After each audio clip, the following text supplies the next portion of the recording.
ये घोषणा माल पटु ही करवा कौन सी आज से वास्तविक आमर रमेश जाइला रमेश मत सब भिड़ बार भितर भी निर्वाचन बेले बहुत परिश्रम टका थिला भितर भी सी मत गोटे कथा बुझेला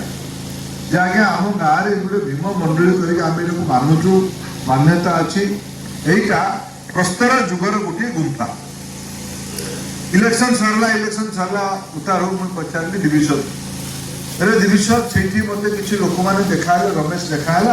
सी कहला से गोटे गुंफा अच्छी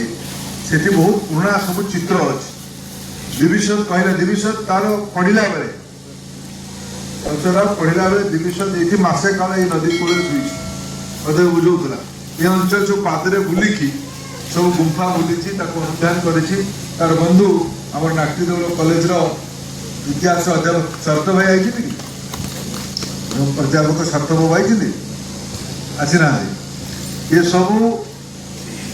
एमाने बुलिक देखिले सी मत कहला आज्ञा सेटा बहुत प्रस्तर जुगर गोटे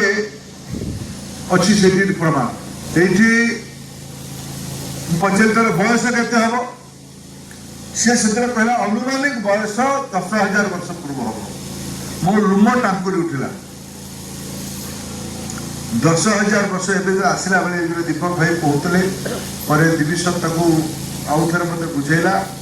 जे आज्ञा से अनुमान करी आज वैज्ञानिक प्रमाण कलु यहीटा रमेश भी कहला बापा कहीकि जाते जे 25-30 हजार वर्ष पूर्वर ये आम भाया लोक मैंने आम भाया लोक मैंने ये कहानी भाई लगुच कि नहीं गप भाई लगुच कि नहीं सत घटना यहाँ तो तार प्रमाण यही तार प्रमाण जो मैंने भारतर सभ्यता उपर प्रश्न उठाती मु आम संबलपुर जिला रेढ़ाकुल सब डिविजन घुसरामाल पंचायत रु ये भीम मंडलीर कौ नदी कहूँ चंपाली नदी कूल मुझे आस दुनिया लोक आसिक देखिकी जाओ ये मनीष माने 30,000 वर्ष पूर्व ये सुंदर चित्र आंकी मत आज मिलला डिविजन देला गोटे अस्त्र यहीटा गोटे सूक्ष्म छुंची से समय ये पहाड़ को काटिकी चित्र अका जाऊला ये चित्र भी मुझे उठेकी नहीं पट हरिण अच्छी हाथी अच्छी विभिन्न रंग दि जाए अनेक कथा कहानी ए संश्लिष्ट अच्छी ये मानव सभ्यतार केवल आम देश नुहे पृथ्वीर मानव सभ्यतार अत्यंत प्राचीन जीवंत सभ्यतार याठू बड़ उदाहरण किसी नहीं पारे आम समस्ते जिते भी ये अंचल गाँववासी को जिते भी नमस्कार कर कम पड़ो मुंडिया मारले भी कम पड़ो आपण मानकर एते चेर तलकू अच्छे ये गभीर अंचल आम सब चषा चाषी अंचल कौ गछटा मजबूत थाए जार जिते चेरटा तलकू जाए ये अंचल चेर 30,000 वर्ष पूर्वर या बड़ प्रमाण किसी न पारे आज जोटा पृथ्वीर सबुठ बड़ धनी देश बोली निजक कहूँ आधुनिक देश बोली कहूँ अमेरिका ता बयस जमा 300-350 वर्ष आम रेढ़ाकुल आमर भीम मंडली 30,000 वर्ष पूर्व गणी होनी बड़ करवा निश्चित रहतु मत तो लगुच एटा मोर गोटे भाग्यर कथा बाबू गोटे भाग्यर कथा आम समस्त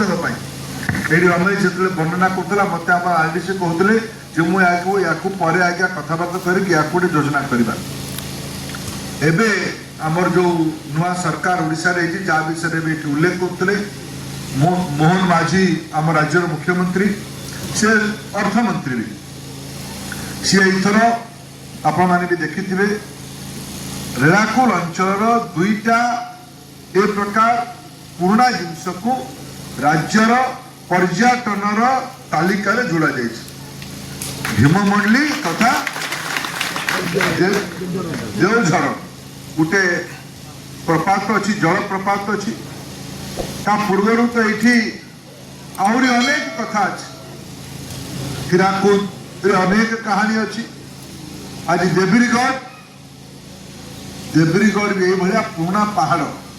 କିନ୍ତୁ ସେଠି ହୀରାକୁଦର ପାଣି ତାକୁ ଘେରିକି ରହିଥିବାରୁ ସେ ଗୋଟେ ଆଧୁନିକ ସମୟର ଅତ୍ୟନ୍ତ ଉତ୍କୃଷ୍ଟ ଅଭୟାରଣ୍ୟରେ ପରିଣତ ହୋଇସାରିଛି। ମା ସମଲେଶ୍ୱରୀଙ୍କର ଦୟା ଆମ ସମସ୍ତଙ୍କ ଉପରେ ଅଛି। ମୁଁ ଆଜି ବେଶୀ କିଛି କଥା ଉଲ୍ଲେଖ କରୁନି। ମୁଁ ଏଠିକାର ଆମର ବିଶେଷ କରିକି ଜିଲ୍ଲାପାଳ, ଆମର ସବ୍ କଲେକ୍ଟର और वीडियो और जंगल विभाग अधिकारी, जंगल ये सब संपत्ति जंगल विभाग जंगल विभाग अधिकारी मानक मिसिकी आमे यार एंट्री पॉइंट ये घोषणा माल पटु ही करवा कौन आज से वास्तविक जो आमर प्रशासन अधिकारी माने सर्टकट रे आसवाई एपट रास्ता खोजुले एपट रास्ता बनू, किंतु भीम मंडली जहाँ जो मैंने जत्नर सह या विगत 100 वर्ष कम से कम जो मैंने बंचिक रखी से अधिकार या बेसी एपटे यार बात करवा यहाँ नाटी देउल फिर आकु रेड़ाकुद ये मत आमर डीएफओ देब्रिगढ़ बुझाऊे जो कथा को ये कलेक्टर भी उल्लेख करते आम गोटे ये पर्यटन बढ़ावाई विभिन्न योजना करने जड़े पर्यटक आसू झारसुगुड़ा एयरपोर्ट पटे आसू सका ट्रेन जोगे कटक कि कलिकता आड़ू आसू ओल्ला पर से कम 2-3 दिन ये रहू आने भीम मंडली आसू देब्रिगढ़ जाऊ हीराकुद डैम देखू माँ समलेश्वरी को दर्शन करूँ संबलपुरी वस्त्र किणु संबलपुरी खाइबा खाऊ और हीराकुद में बड़ा भी खाई जाऊ।